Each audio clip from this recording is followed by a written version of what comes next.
আসসালামু আলাইকুম সবাই কেমন আছো? আশা করি যেখানে আছো ভালো আছো, সুস্থ আছো। আল্লাহর রহমতে আলহামদুলিল্লাহ আমিও ভালো আছি। আজকে আমি আপনার সাথে একটা রেসিপি শেয়ার করব। আর রেসিপিটা হচ্ছে গরুর মাংস রেসিপি, ব্যাচেলার স্টাইল। যারা ব্যাচেলার থাকেন, গ্রাম থেকে অনেক দূরে একা ছেলেরা থাকেন না অনেক জায়গায়, তো তাদের জন্য রেসিপিটা ঝটপট কীভাবে গরুর মাংস রান্না করা যায় সেটাই শেয়ার করবো আপনাদের সাথে। ভিডিওটা দেখতে থাকো, আশা করি ভালো লাগবে। তো কুকারে রান্না করতেছি, একদম ঝটপট রান্না করতে হলে কুকার লাগবে, কারণ কুকারে মাংস রান্না তাড়াতাড়ি হয়ে যায়, না হলে এমনিতে রান্না করতে গেলে অনেক সময় লাগে। তো এখানে আমি গরম মশলা, দালচিনি, এলাচ, তেজপাতা ওসব দিয়ে দিয়েছি, দিয়ে কাঁচামরিচ দিয়ে দিয়েছি মাংস দিয়ে। এখন পেঁয়াজ কেটে রেখেছিলাম, সেই পেঁয়াজগুলো দিয়ে দিচ্ছি। তো একটু একটু করে সব কিছু দিয়ে দেব।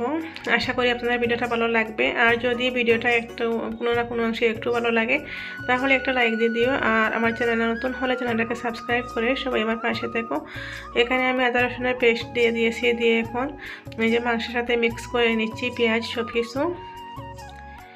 তো আমাদের অনেক ভাইয়ারা থাকেন, অনেক বাহিরে থাকেন, দূরে প্রবাসে থাকেন, যারা একা থাকেন, ফ্যামিলি নেই, তাদের জন্য এই রেসিপিটা আশা করি ভালো লাগবে। আর এমনিতেই সবাই রান্না করে খেতে পারেন, ঝটপট মাংস রান্না। তো এখন আমি এখানে লবণ দিয়ে দিয়েছি পরিমাণ মতো, পরে দরকার পড়লে আরও একটু দিয়ে দেব। এখন এখানে সরিষার তেল দিয়ে দিচ্ছি, আমি সরিষার তেল দিচ্ছি, আপনারা চাইলে যে কোনো তেল ব্যবহার করতে পারেন, যে কোনো রান্নার তেল আর কি। এখন এখানে হলুদের পাউডার দিয়ে দিয়েছি 1 চামচ, মরিচের পাউডার 1 চামচ, আদা চামচ, আর ধনিয়া পাউডার 1 চামচ দিয়েছি। তো এখানে এইসব মশলা দিয়ে এখন এগুলো ভালো করে মেখে নেব। আর কোনো মশলা ব্যবহার করব না, শুধু এই মশলা দিয়েই রান্নাটা করব আমি। এই যে দেখুন, এখন হাত দিয়ে ভালো করে মেখে নিব। আপনারা চাইলে চামচ দিয়ে করতে পারেন, আমি হাত দিয়ে ভালো করে মাখবো। আমার কাছে মনে হয় হাত দিয়ে মাখলে সব কিছুর গায়ে ভালো করে সুন্দরভাবে লাগে, তাই আমি হাত দিয়ে মাখতেছি। তো এগুলো মেখে তারপর চুলায় রেখে দেব। আর আলু এখন দিচ্ছি না, আলু মাংসগুলো একটু কষিয়ে নেব, নিয়ে তারপর আলু দেব।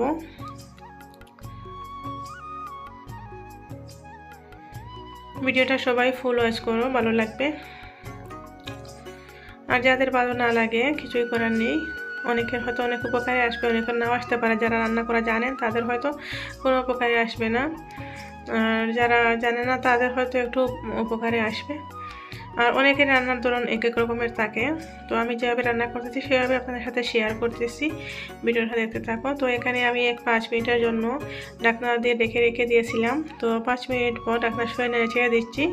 এখানে অনেক পানি বের হয়েছে মাংস থেকে, তো আমি একটু ভালো করে নেড়েছে তারপর আলুগুলো দিয়ে দিচ্ছি। আলু দিয়ে আর আমি এটা ঢাকনাটাকে সিটি লাগিয়ে নেব। 4টা সিটি লাগালে একদম সফট হয়ে যাবে, একেবারেই নরম হয়ে যাবে মাংসগুলো।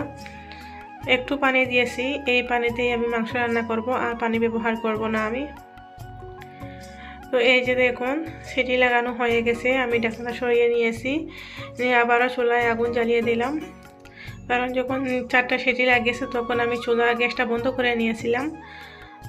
কুকারের যে থাকে না, হাওয়া থাকে, সেগুলো বের করে তারপর আবার গ্যাসটা জ্বালিয়ে দিয়েছি।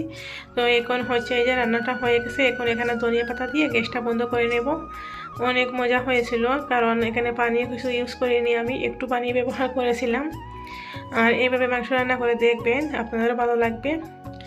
তো ভিডিওটা আর বেশি লম্বা করবো না, এখানেই শেষ করে নেব। আশা করি সবার ভালো লাগছে।